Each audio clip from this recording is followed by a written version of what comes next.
Hello, today we're going to go over a quick update on the Ice Nova Gemling Legionnaire build.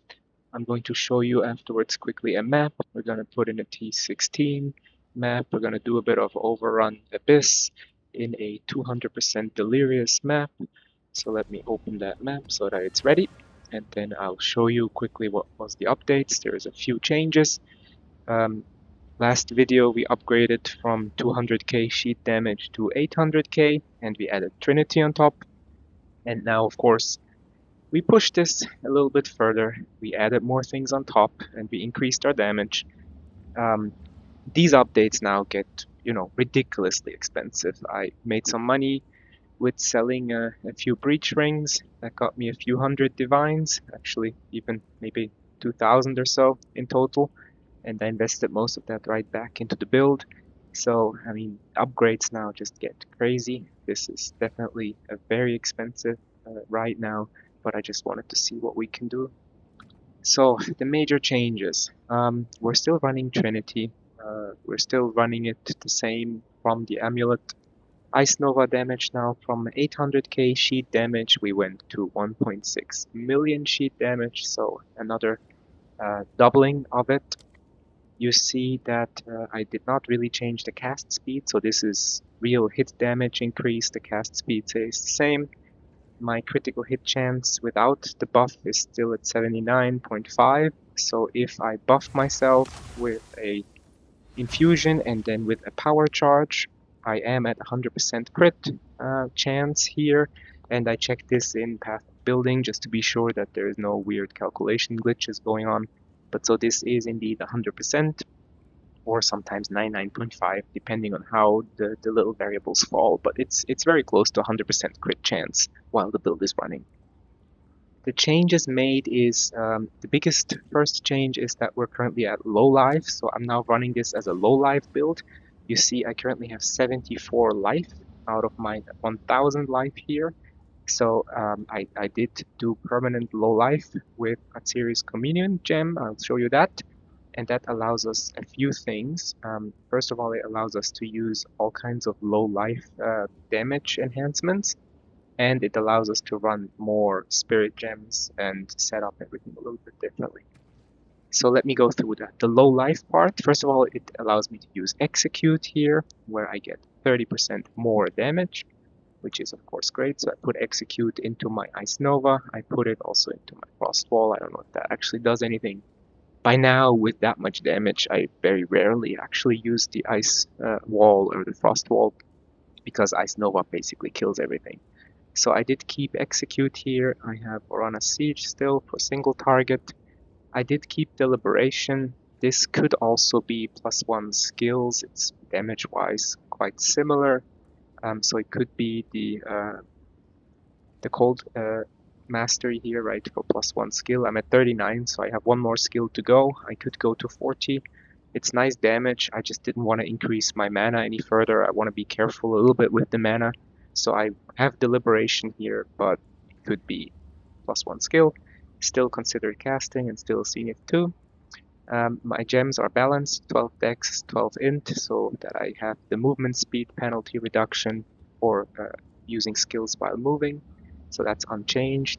I did not change the Frost Wall. I did not change Mana Remnants, still very important. I did not change the Frost Bomb, I think. You see here there's a bunch of green gems just for balancing. That's unchanged from before. Not change on Siphon Elements. No change on Charge Regulation. That's all good. And then here is where the changes come in. I did put in Convalescence here because I like a kind of a oh shit button. I mean, you see I'm at 10,300 energy shield, so I'm quite tanky. But sometimes when you do these high-level expeditions or so, and you get swarmed with these monsters that freeze and slow you, and then there is the invincible monster sometimes from the remnants, right? And they just badger you. I like an oh shit button, and this Convalescence helps me to just recharge the energy shield if I get in trouble. It's not necessary, but I have the spirit, so why not do it? And it sometimes helps to just get a little bit of help in a bad situation. The gems here are purely for balance, they do nothing. Then the major change made, and that's what does all of it, is this Atziri's Communion, which of course is very expensive, and I think it got way more expensive since I bought it a few days ago. What this does is that it reserves life.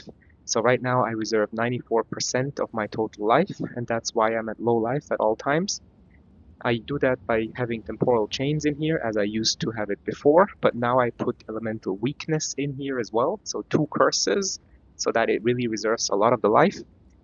I have ritualistic curse and heightened curse, and then the communion here. Now, I didn't really want to do this because the blasphemy here has actually a reduction of effectiveness of the curse, right? So when you use curses in blasphemy, it will mean that it actually has less magnitude of the curse. So the elemental weakness works less in terms of giving you elemental resistance reduction. And I was worried that having a less effective elemental weakness curse actually lowers my damage against bosses because the curse removes less of their resistances or actually makes them less negative in resistances. But in the end, turns out that it's still, more than enough damage, and it's worth going that route because the overall damage increase you get from being at low life and using it this way is worth it, and it feels quite smooth to play like this. The curse being automatically applied everywhere feels good, but it is a concern that reducing the effectiveness of the curse here is potentially a problem.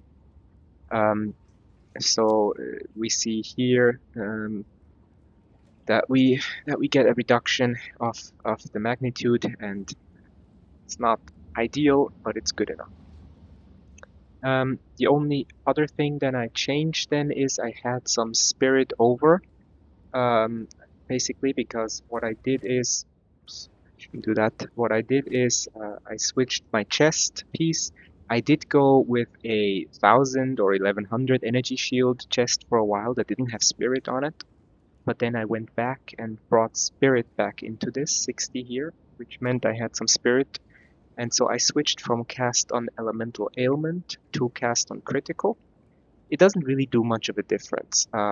Cast on critical triggers quite often. The cast on elemental ailment also triggered often enough.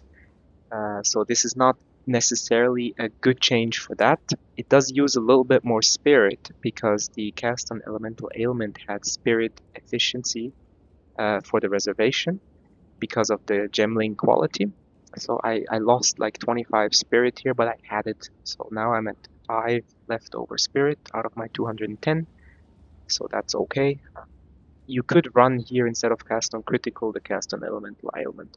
The reason I did cast on critical is because this gives us somewhere here, if you go into the quality, you see the gemling quality for cast on critical actually grants us 35 increased critical hit chance. So I get a free 35 critical hit chance here, and that allows me to change my passives and get more critical damage. So this is just a damage optimization, quite honestly. If I get 35 crit chance here, I can remove it from my passive tree and use those points to skill something else that gives me more damage. It's a minor efficiency increase, but it kind of helps. We didn't change the Ember Fusillade for Trinity triggering. Light and Fire still works perfectly fine with the attunements. Like the last video, we kept Boundless Energy. And then one new thing I did as well is this one here, the Arbiter's Ignition. It gives me Elemental Archon when you ignite an enemy, and Ember Fusillade here, the fire part of this, ignites enemies all the time. So this is up all the time. We get free Elemental Archon.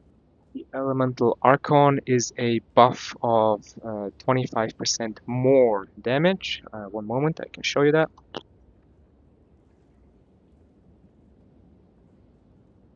So there you go, 25% more elemental damage with spells. Also more freeze, more flammability, more shock chance, that's fine, but the 25% more damage is really cool. Now what we did in order to have a good uptime of that is that I also switched and had the anointment here on the amulet for Dominion. Dominion makes it 50% less effective, so we only get 12% more damage. but it makes it that we are at 100% of the time, which is really useful. So we can have it basically 100% of the time up, and so this gives us basically a free 12% more damage at all times, which we didn't have before, and the investment is really minimal. I did for a while skill into these nodes here. I can get 5% more effect, 10%, 10%, so I get 25% back what I lost. And then this one here that gives us 20% all res and 10% movement speed. The movement speed feels good, but these are 4 points here, and these 4 points can be used also to get a shitload of more damage. So it depends what you value, right? Do you want to have the damage, or do you want to have here all res and movement speed? In the end, I chose to put the points, I believe, in this little tree here and get me Ruin. 35% increased spell area damage for the Ice Nova. This feels pretty good. Also, these small points here get me 3% energy shield each because of my Time Lost Sapphire here that gets me energy shield. So this is actually quite useful to get a little bit more energy shield as well. You know I love energy shield by now. So Ruin felt good. Not necessarily the best choice probably, but felt good. So those are the major changes on the skills. We go with Atsiris, we go with Low Life, we go with Arbiter's Ignition. Then because we are low life, I had to make a change here and get Mind Over Matter so that my 74 life here doesn't get me killed immediately with poison damage or bleeding damage that bypasses the energy shield, so that goes on my mana right now. That's a trade-off that is just mandatory. I could also possibly change my charms here for poison and bleed and remove this part here, but I wanted to have a bit more buffer, so I went and got this one here to try and use my mana also for life. And with the mana remnants, I can overflow mana, right? So I have about 1,300, 400 mana most of the time. So this gives me a good buffer against anything that gets through my 10,000 energy shield. Then instead of this cast speed node, we can now take this one here, which is of course much better because we're always on low life. So we get a free 20% cast speed at all times. Really good node over here. And then we went over there and we get 30% more critical damage on low life, which is all the time. Again, I'm always on low life. So these nodes are just fantastic for low life damage scaling. Then what we also changed is we got a from nothing around Black Flame, so I can take here just the notable nodes without the connections to the tree, and I get all my benefit from my Time Lost Sapphire, but I save here 1, 2, 3, 4, 5, 6, 7, 8, 9, 10, 11. I save 11 points on the tree, 11 small points. They're not completely useless, but the benefit of 11 points is just crazy. So I went with the From Nothing. Where did I socket that one? Down here, the From Nothing, to optimize with the skill points there. Then I removed the crit chance here that I had because I now have too much crit chance, so I removed crit chance everywhere. I also removed here crit chance. I removed crit chance here and went into crit damage. You see, I really went for crit damage wherever possible because I have enough crit chance by now. With the gem here, more than enough. On my helmet, I changed to allocate Zarok's gift, so that now I have a free additional jewel slot here. So I have another jewel here with a lot of crit hit chance that allowed me to take crit hit chance out of the tree and again put more critical damage. So it's all about, you know, upgrading the damage. And then finally, I found another 4 points. I did take out these here. I took out Heavy Frost because with the elemental weakness now being always cast, everything is already reduced on resistances, and this applies after the curse. So if my curse already brings mobs to minus resistance, this node does nothing for me. So this was basically a useless node. Then here, the 50% increased damage with hit against frozen enemies is useful, but I kill everything so quickly that it doesn't really help much. They're not frozen for very long.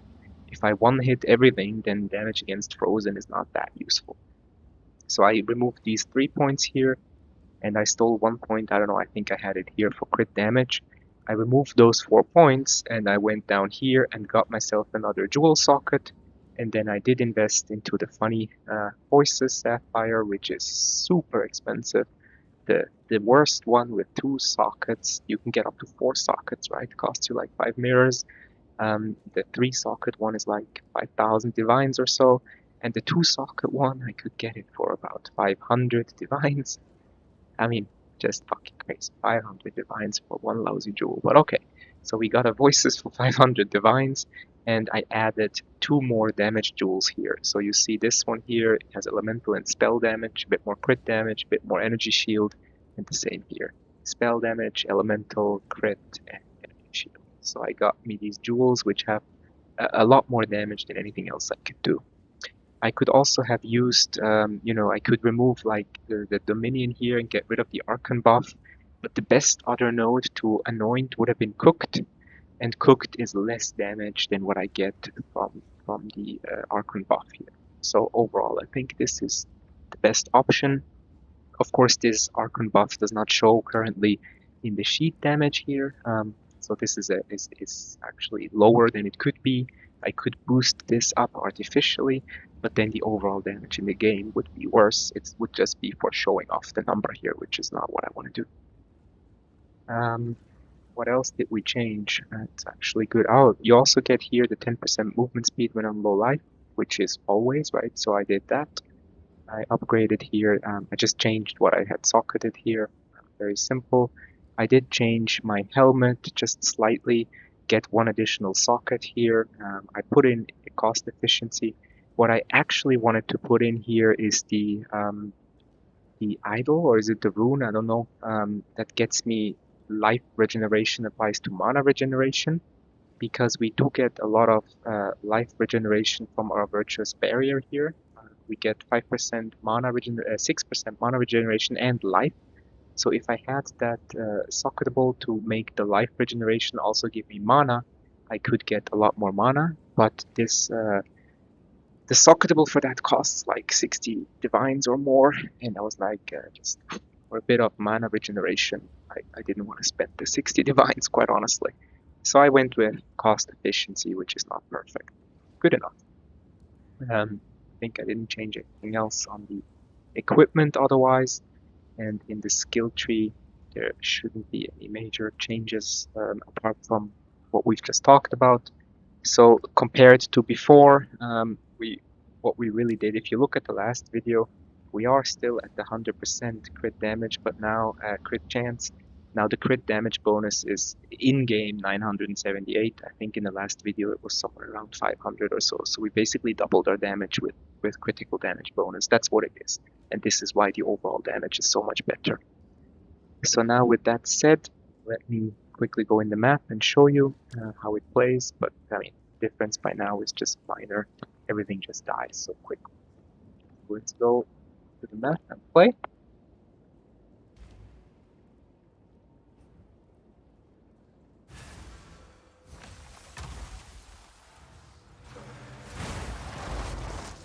Yeah. I mean, you see, everything is just gone. Oh, I have a stupid low Sapphire, I don't like this. It's just, I mean, this is a 200% delirium, so it really just...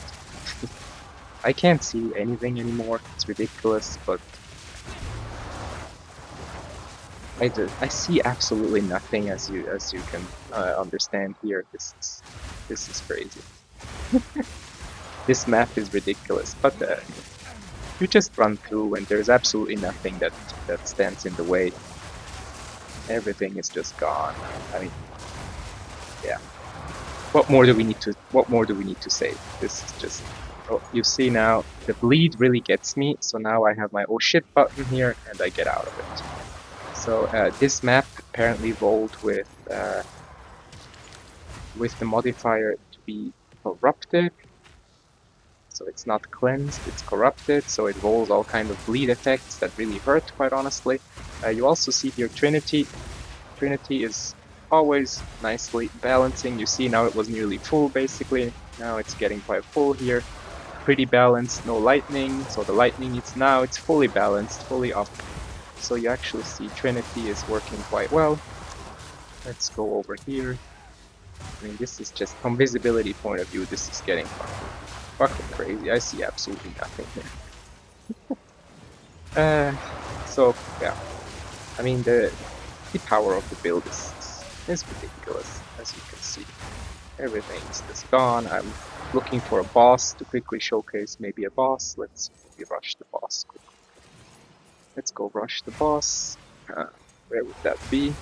Probably somewhere in the back here. Let me rush through this. Go to the boss.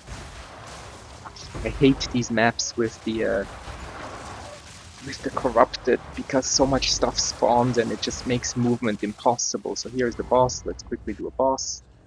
So for the boss, I still do put my ice wall for the only time, and then we just quickly hit that guy. Why is he? Oh, it's an empowered boss. Okay, so it needs 4 shots because it was an empowered boss in 200% delirium. But anyway, you see, how easy this plays in a 200% delirium map in a 80 level monsters tier 16 map. So yeah, I mean, damage wise and also survivability wise, I didn't pay attention. I ran straight into multiple abysses here, right? I just ran through the abysses. I didn't pay attention to anything spawning. I had all the bleed effects and all the extra monsters from the corruption spawn on me, blocking my movement, attacking me from all sides, and I can just one-shot everything and run through it. Survivability and damage is just exceptional right now. So that's the build update. Let me know what you think in the comments, and I have no idea if this can be pushed any further. I have a feeling this is the final one, but let's talk in a few days and let's see if we can push this a little bit further. Yeah, I'm still thinking if I find a way to get to 2 million sheep damage, but let's see. Thanks for watching.